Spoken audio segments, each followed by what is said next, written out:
ọmọ kan tó lóun fẹ́ ṣe sex marathon ọba kan ló wá jáde tó ń sọ̀rọ̀ I was just looking that is how ridiculous Yoruba people ọmọ ẹ̀kọ́ ni mo bá wí o ọmọ tó lóun fẹ́ ṣe marathon dídó òun kọ́ ni mo bá wí o bọ̀ mo kàn wò pé Yoruba people not all Yoruba people some are just ridiculous. Nǹkan tó yẹ kí ọ̀pọ̀lọpọ̀ èèyàn caution ọmọ ẹ̀ pé àjọ máa sọ ilé níta o ó wá di wípé odidi ọba lọ́nà jíjìn ṣé wàá ń caution girl yẹn ṣé lady yẹn ṣó ń hàdí value mọ́ image rẹ̀ ni pẹ̀lú ọ̀rọ̀ tó ń jáde lẹ́nu ẹ̀ ṣó hàdí èmi àti mọ̀ pé ọmọ yẹn ó ba image rẹ̀ jẹ́ ṣé tó bá jẹ́ ọmọ yín ni ẹ máa wò níran ó máa sọ̀rọ̀ bẹ́ẹ̀ síra yín but that is Yoruba people for you nǹkan tó fẹ́ kó dà nìyẹn irú ọ̀rọ̀ tó fẹ́ kó máa tẹnu ẹ jáde nìyẹn bí Yoruba people ṣe fẹ́ kó ba yára ẹ jẹ́ nìyẹn tí Yoruba community bá jẹ́ healthy community wọ́n ti caution lady yẹn tipẹ́tipẹ́ pé come you need to rebrand you need to re-strategize life is not about that funny enough lady yẹn lè má jàṣẹ orí life but bó ṣe ń sọ̀rọ̀ ọmọ pé Esabod ni lady yẹn sọ pé òun copy ó ní Esabod ní mọ́tò òun when she came newly yẹn ọmọ tó bá ṣe marathon yẹn Esabod ló ní mẹ́ntò òun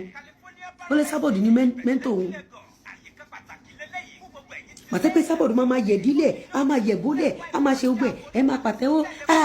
ìyá yìí fọ́nì ìyá ọmọ ẹ bẹ̀rẹ̀ sí ní ṣe kíní yẹn and that thing is destroying that lady and instead of Yoruba people to call her pé àbúrò irọ́ don't do this or don't say this ó yá o ti ṣàwọn àṣekọ ó yá rí package the reason why that lady keeps doing it that is how Yoruba people want you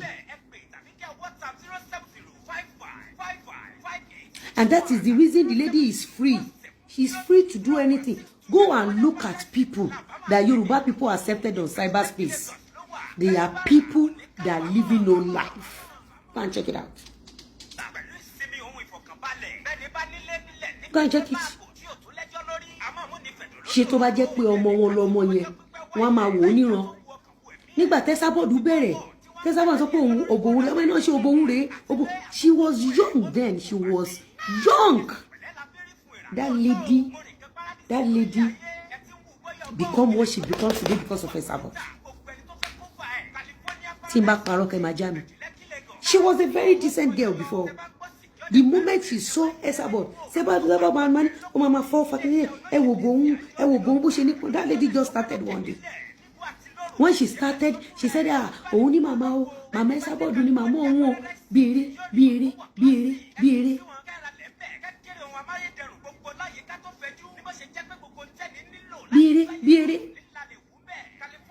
Ẹ wò ọmọ ẹ lẹ́nu.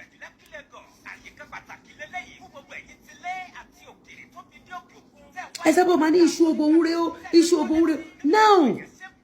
ọmọ yẹn nísìn odidi ọba aládé ló ṣẹ̀ṣẹ̀ wá send signal ẹ wo iye ọba ilẹ̀ Yorùbá tá a ní tí ò sí kankan nu wọn tó lè fi ọ̀pá àṣẹ wọn caution àwọn Yorùbá pẹ̀lú ìtìjú tó ń fún yàn mo ti sọ̀rọ̀ ọmọ yẹn rí nígbà kan máa tún sọ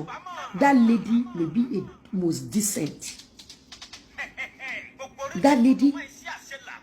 only Joe ni most decent ever bó ṣe wà yẹn funny enough ibi tẹ́mi ò kí ń judge èèyàn dé ó lè jẹ́ virgin mi ní virgin ó lè jẹ́ virgin àwọn olówó ẹ̀ nébùlẹ̀ àwọn ìyàbọ̀ jọ